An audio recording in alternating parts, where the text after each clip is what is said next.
Why do bad things happen to good people? This is a very real issue. You have gone through pain. You have gone through the loss of a child. You're going through illness. You've had suffering. You've seen loved ones who've gone through pain. And you want to know why. And I really wish I could stand up here today and give you the perfect answer from God on this issue, but I can't.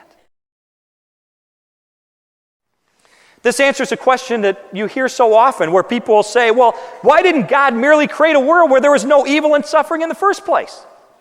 And the answer to that is, He did. He did. Genesis 1:31 says, God saw all He had made, and it was very good. In other words, what He created was good. Now, here's the question. If God is not the author of of evil and suffering, and if what He created was good, then where did it come from in the first place? And the answer to that has to do with the fact that God, in His wisdom, decided to give human beings free will. Why did He give us free will? Because the greatest value in the universe is love. I mean, it is to love God, is to love other people. Love is the highest value. And the only way that highest value of love can really be attained is if we have free will and we can make the choice to love or not to love, because true love must involve a choice. It's like if you go to the toy store and you buy one of those dolls where you pull the string on it and it says, I love you.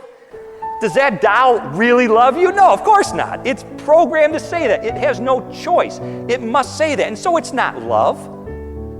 For you to really express love, you must be able to make another choice. You must be able to make the choice not to love in order for your expression of love to be true. And God, knowing this, created a world in which He gave human beings that free will.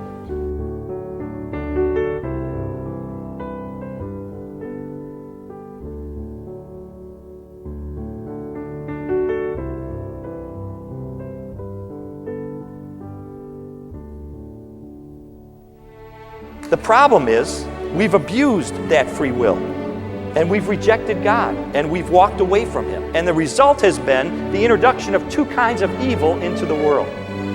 The first is moral evil. Moral evil.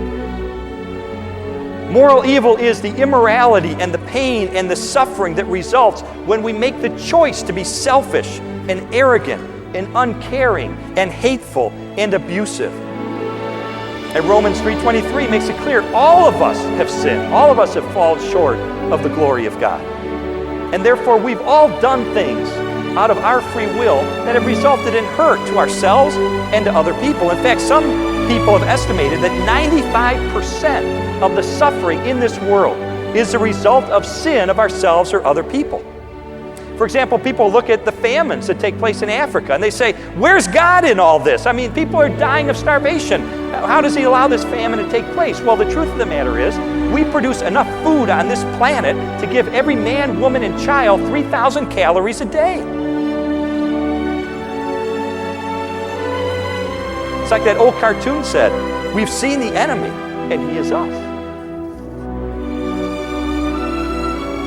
It's interesting that what the Bible most emphasizes is not so much the origin of evil and suffering, though it reveals to us many clues, but the most important thing that it reveals, which is not found in other attempts, the pessimistic views of Schopenhauer in the West or Buddha in the East, both of whom believed that this was the worst of all possible worlds, that reality was irrational, this world was terrible, and as Buddha thought, the only thing we can do is seek to get out of it into nirvana. Or the monistic view of life, which says there's only one reality, not heaven and earth, flesh and spirit, but only one, the spirit, which is God, and all other things, the world and the flesh and death and suffering, are all an illusion, which is the view of Hinduism and Buddhism and, in the West, Christian Science. And it's all a pessimistic view that life is horrible and the only thing we can do is pretend it doesn't exist and hope that we can get out of it. This is also rampant in your New Age philosophy as well. But it offers no real hope for the conquest of evil.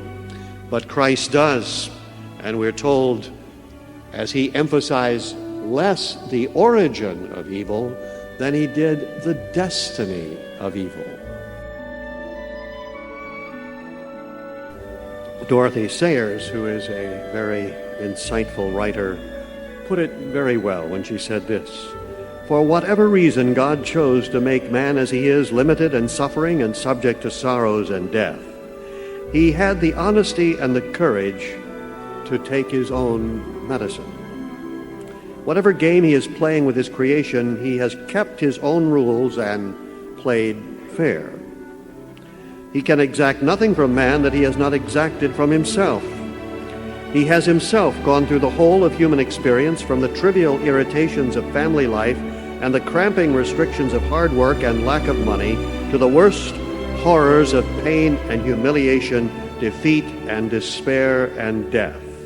When he was a man, he played the man. He was born in poverty, and he died in disgrace, and thought it well worthwhile."